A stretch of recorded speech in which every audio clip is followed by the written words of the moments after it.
জয় জগন্নাথ, জয় বলরাম, জয় সুভদ্রা। প্রিয় ভক্তগণ, আশা করি আপনারা জগন্নাথ দেবের কৃপায় সবাই ভালো আছেন, সুস্থ আছেন। তো বন্ধুরা, বাঙালির 12 মাসে 13 পার্বণ।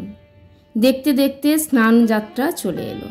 আর স্নান যাত্রায় পরের আমাদের উৎসব হলো রথযাত্রা, আর তারপরেই বাঙালির শ্রেষ্ঠ উৎসব দুর্গোৎসব।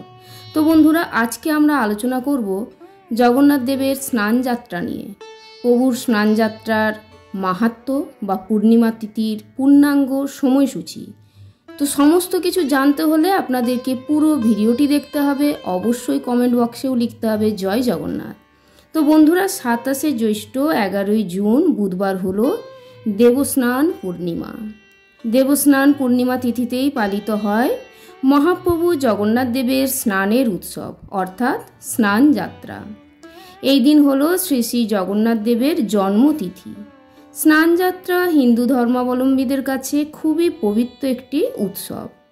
স্নানযাত্রা উপলক্ষে জগন্নাথ, বলরাম, সুভদ্রা এবং মদন মোহনের বিগ্রহ শোভাযাত্রা সহকারে গর্ভগৃহ থেকে স্নান বেদিতে আনা হয় এবং ভক্তদের দর্শনের অনুমতি দান করা হয়। স্নানযাত্রার দিন কূপের জল মন্ত্র দ্বারা শুদ্ধ করে 108 কলস জলে বিগ্রহগুলিকে স্নান করানো হয়। স্নান পর্বের পর তাদের গজবেশে সাজানো হয়। এই উৎসবকালে প্রভু জগন্নাথ দেবের দর্শন পেলে সকল পাপ থেকে মুক্তি পাওয়া যায় বলে মনে করা হয়। স্নানযাত্রার পর শুরু হয় অনশর। এই অনশরকালে জগন্নাথ দেব অসুস্থতার কারণে ভক্তগণের অন্তরালে গোপন স্থানে চিকিৎসাধীন থাকেন। তো স্কন্দ পুরাণ মতে পুরীর মন্দির প্রতিষ্ঠার পর রাজা ইন্দ্রদ্যুম্ন এই অনুষ্ঠান প্রচলন করেন। মনে করা হয় স্নানযাত্রা হলো প্রভু জগন্নাথ দেবের জন্ম উৎসব বা জন্মতিথি বা জন্মদিন। আগামী 11ই জুন 27শে জ্যৈষ্ঠ বুধবার দেবস্নান পূর্ণিমা, মহাপ্রভু জগন্নাথ দেবের স্নানযাত্রা। তো এখন বলবো পূর্ণাঙ্গ সময়সূচি। পূর্ণিমা তিথি আরম্ভ হচ্ছে বাংলার 26শে জ্যৈষ্ঠ মঙ্গলবার, ইংরেজির 10ই জুন মঙ্গলবার। সময়কাল হলো সকাল 11:37। আর পূর্ণিমা তিথি শেষ হচ্ছে বাংলার 27শে জ্যৈষ্ঠ বুধবার, ইংরেজির 11ই জুন বুধবার। সময় দুপুর 1:14। এছাড়াও গুপ্তপ্রেস পঞ্জিকার মতে পূর্ণিমা তিথি আরম্ভ হচ্ছে বাংলার 26শে জ্যৈষ্ঠ মঙ্গলবার, ইংরেজির 10ই জুন মঙ্গলবার। সময়কাল সকাল 11:03:29।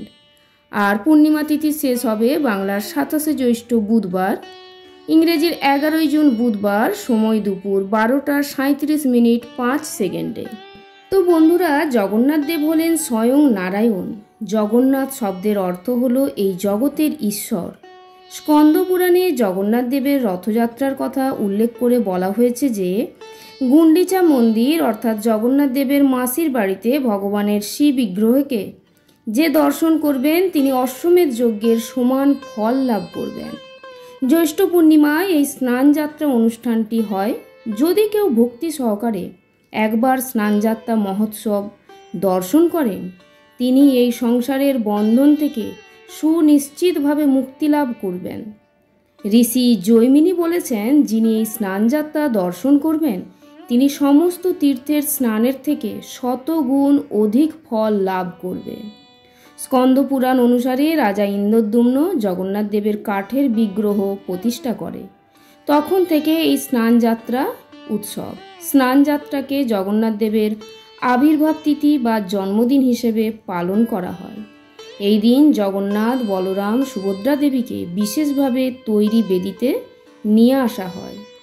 মন্দির প্রাঙ্গণে বিশেষভাবে তৈরি করা এই বেদিকে স্নান বেদি বলে। তোরণ, পতাকা সমস্ত কিছু দিয়ে সুসজ্জিত, ধূপ, দ্বীপ এবং ফুল দিয়ে সাজানো হয় বিগ্রহকে। স্নানযাত্রার পর জগন্নাথ দেবের মন্দির 15 দিন বন্ধ থাকে।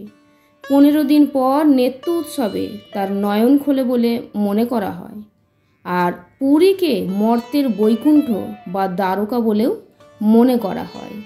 তো তো স্নানযাত্রার পূর্বে জগন্নাথ, বলরাম, সুভদ্রা দেবীকে রেশমি কাপড় দিয়ে আবৃত করা হয়।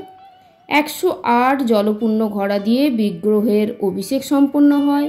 উৎসবের পর জ্যৈষ্ঠ পূর্ণিমা থেকে আষাঢ়ী অমাবস্যা পর্যন্ত ভগবানকে জনসাধারণের থেকে দূরে রাখা হয়। এই কয়দিন ভগবানের নিত্য পূজা শুধু চালু থাকে। 15 দিন পর ভগবানকে আবার নবসাজে ফিরিয়ে আনা হয়। আবার জগন্নাথ দেবকে সবার সামনে জনসাধারণের দর্শনের জন্য নিয়ে আসা হয়। তো বলা হয় স্নানযাত্রার পর জগন্নাথ দেবের জ্বর আসে, তাই রথযাত্রা পর্যন্ত তিনি বিশ্রাম নেন। আবার রথের দিন আত্মপ্রকাশ করেন এবং রাজবেশে সামনে আসেন। জয় জগন্নাথ।